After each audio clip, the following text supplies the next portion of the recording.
이제 곧 대한민국은 19대 대통령을 만나게 됩니다. 후보들은 물론 국민들 모두도 매우 긴장하지 않을 수 없는데요. 매월 첫 번째 주는 취재기자와 함께 이슈 현장으로 가봅니다. 김효정 기자 나왔습니다. 반갑습니다. 안녕하세요. 네, 김 기자. 지난 주말에 프랑스에서도 대선이 있지 않았습니까? 네. 중도 신당의 39살 마크롱이 당선되었습니다. 네. 우리나라도 이제 새 대통령을 맞이해야 될 텐데요.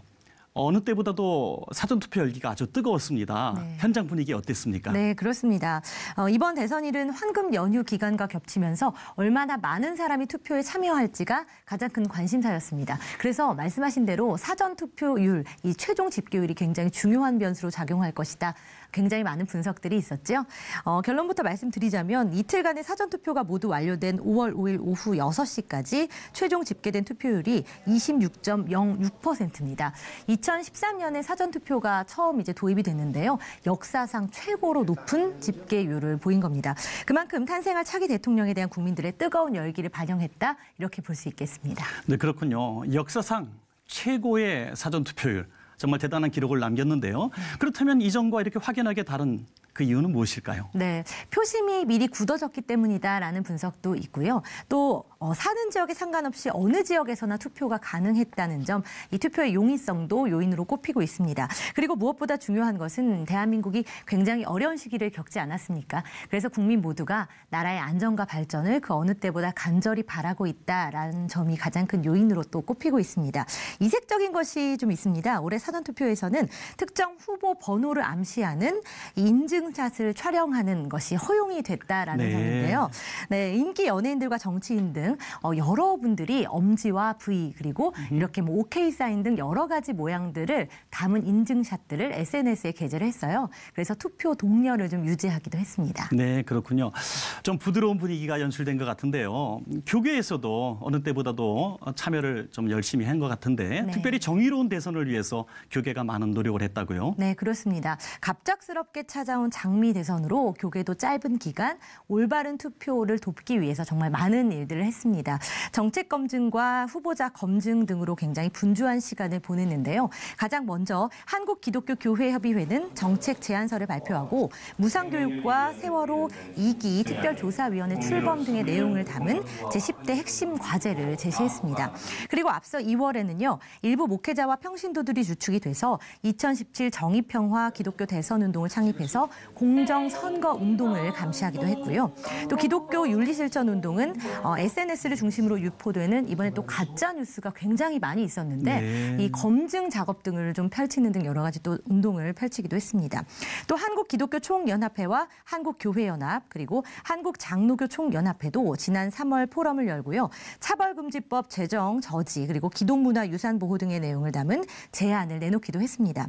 또 각 단체에서 국가를 위한 기도회가 꾸준히 이어지는 한편 북한정의연대와 좋은교사 운동부분 등도 각 부분에서 정책 질의와 성명서를 발표하는 등 굉장히 분주한 시간들을 보냈습니다. 네, 그렇군요. 이번 대선은 특별히 대통령 탄핵이라고 하는 사상 초유의 사태를 겪으면서 이제 치러지게 되는데요. 네. 그래서 일반 시민들뿐이 아니라 특별히 기독교인들조차 이제 정치에 참여해야 된다. 네. 이런 의식들이 굉장히 팽배해 있는데요.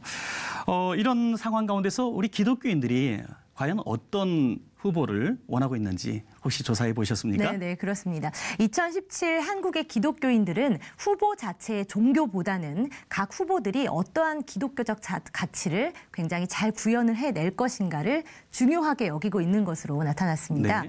얼마 전 조사가 있었습니다. 한국크리스천-기자협회와 한국기독교-언론포럼이 공동으로 주최한 조사에서 기독교인 10명 중 6명은 교인에게 반드시 투표해야 한다라는 질문에 조금은 부정적인 반응을 보이는 것으로 나타났습니다. 반면 절반 이상인 약 54%가 올바른 판단을 위해서 후보들이 교계에서 중요시하고 있는 주요 쟁점에 대해서 자신들의 의견을 반드시 분명하게 밝혀야 한다라고 대답을 했습니다. 그래서 이슈나 정책적인 측면을 굉장히 중요하게 보고 있다라는 것이 증명이 됐습니다. 네네. 대통령에게 제안하고 싶은 주요 교계 현안에는요.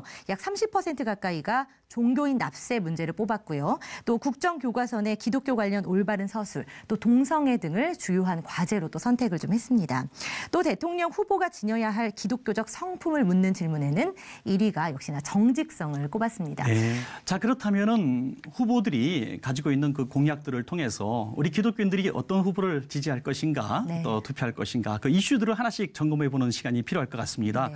먼저 종교인 관련 과세 관련 입장을 좀 소개해 주시죠. 네, 가장 먼저 설문조사에서도 가장 큰 이슈이기도 했죠. 내년부터 시행될 예정인데요. 종교인 과세 문제 굉장히 뜨거운 감자가 됐습니다. 네. 5명 후보 중에 4명의 후보가 사실은 유보 입장을 지금 밝히고 있는 상태인데요. 네. 우선 번호 순서대로 문재인 더불어민주당 후보 측은 시행은 하겠다. 하지만 기준이나 절차 등이 미비하기 때문에 하반기에 세법 시행령을 개정할 때 보완할 필요가 있다라고 입장을 좀 밝힌 상태입니다. 네. 또 홍준표 자유한국당 후보는요. 쟁점이 굉장히 많기 때문에 당장 시행은 무리다. 따라서 역시나 유보해야 한다라는 입장을 밝혔고요. 안철수 국민의당 후보 측은 현재 찬반이 있는 만큼 조금 더 의견 수렴이 필요하다라는 입장을 밝힌 상태입니다. 유승민 바른정당 후보 측은 여러 절차 등 인프라를 먼저 구축하고 시행하는 게 좋겠다. 역시나 유보 입장을 밝힌 셈이죠. 단 심상정 후보만이 국민 계세주의 원칙에 따라서 예정대로 시행해야 한다라는 입장을 분명히 했습니다.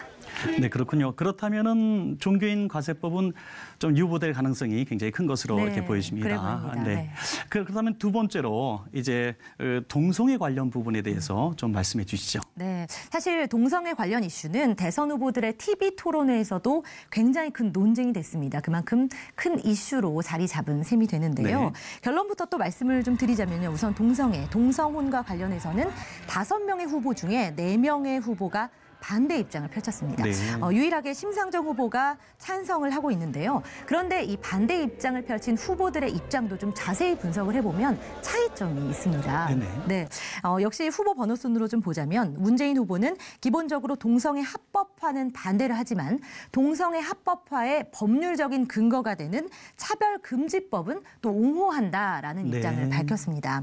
홍준표 후보는요, 동성애 관련 모든 이슈에 완고하게 이제 반대 입장을 펼치고 있는 상황입니다.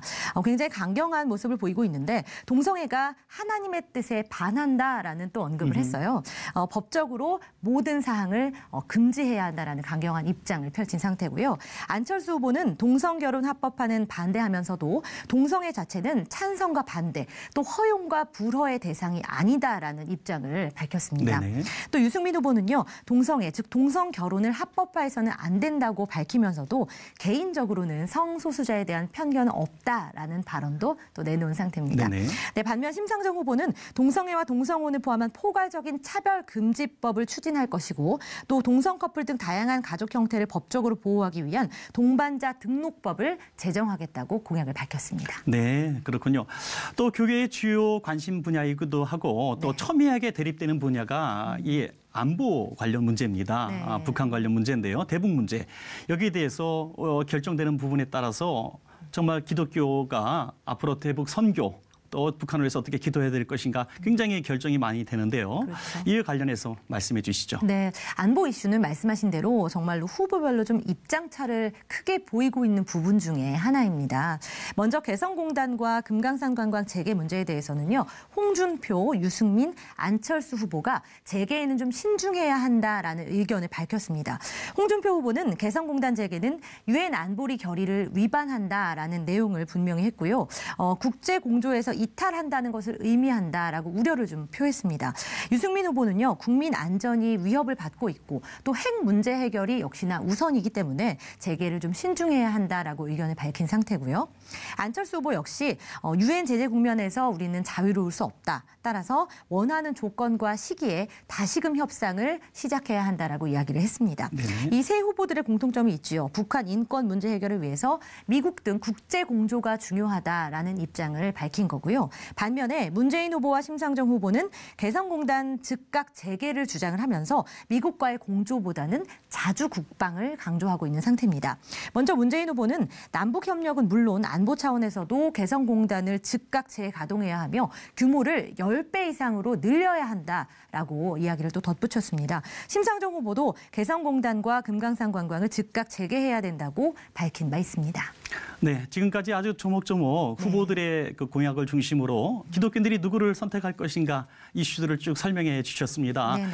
이외에도 또 어떤 공약들이 있을까요? 네, 좀 살펴보죠. 문재인 후보는요, 출산 장려와 낙태 방지 등을 추진하겠다라는 공약을 밝혔고요. 네. 홍준표 후보는 종교적인 갈등을 겪는 학생들의 전학을 허용하겠다. 그리고 저소득층 학생의 등록금 경감을 약속한 상태입니다.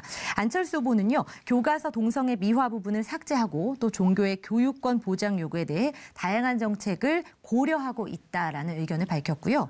유승민 후보는 근대 기독교 문화 유산을 체계적으로 보존하고 또 종교 간의 지금 재정 이 지원을 조금 균형되게 하겠다라는 입장을 추가적으로 밝힌 상태입니다. 심상정 후보는 불법 파견직을 정규직으로 전환하고 국립대학교 무상 등록금 공약을 내세우고 있습니다. 네, 그렇군요. 후보들마다 저마다 정말 다양한 공약들을 이렇게 내세우고 있는데요. 네. 우리 기독교에서도 이번에는 정말 어느 때보다도 적극적인 대선에 이렇게 참여를 해왔는데 좀 아쉬웠던 점 하나가 있습니다. 네. 그것은 기독교 교회 이름으로 또 어떤 기독교 단체 이름으로 특정 후보를 지지하는 일들이 있었어요. 네. 좀 아쉬운 부분이 어떻게 보십니까? 네, 좀 논란이 되기도 했었죠. 네네. 가장 먼저 기독자유당은 지난 2일이죠. 기자회견을 갖고 홍준표 후보의 지지 선언을 한 바 있습니다.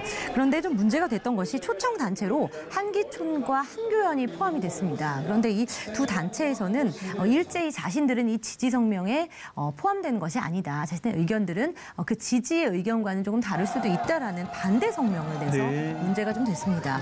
기자회견 때 사용됐던 용어가 또 논란이 됐는데요. 범기독교, 또 기독교계라는 표현이 좀 오해를 불러일으킬 수도 있다라는 부분이 논쟁이 되기도 했습니다. 네네. 그런데 공교롭게도요. 같은 날 다른 후보에 대한 지지 선언이 또 있었습니다. NCCK를 중심으로 한 목회자 3,000명이 문재인 후보를 지지하겠다라는 선언문을 발표한 건데요. 네. 기독교대한감리회 신경하 감독과 NCCK 인권센터 전 이사장 이명남 목사 등이 지지 선언에 이름을 올렸습니다. 네네, 그렇군요. 이제 결과가 곧 나올 텐데요. 네.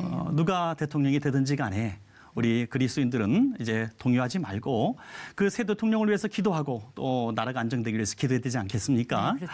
자, 이제 기본이 바로 서는 대한민국을 기대하면서 네, 네. 마지막 한 말씀 부탁드리겠습니다. 네, 교계의 여러 전문가들과 목회자들은 한 목소리로 강조를 합니다.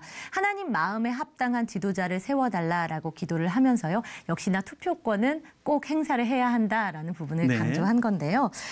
공약이 성경적인 세계관에 입각했는지 그리고 그 공약이 제대로 잘 이행이 되는지도 지켜봐야 하는 것이 기독교인의 의무다라는 것도 덧붙여 주셨습니다. 네. 교회는 국가를 위해서 기도하고요. 또 국가는 교회를 지켜주고 보호해야 할 의무가 있다. 많이 들어본 이야기죠. 네네. 이것은 종교개혁자 칼뱅의 이론이기도 한데요.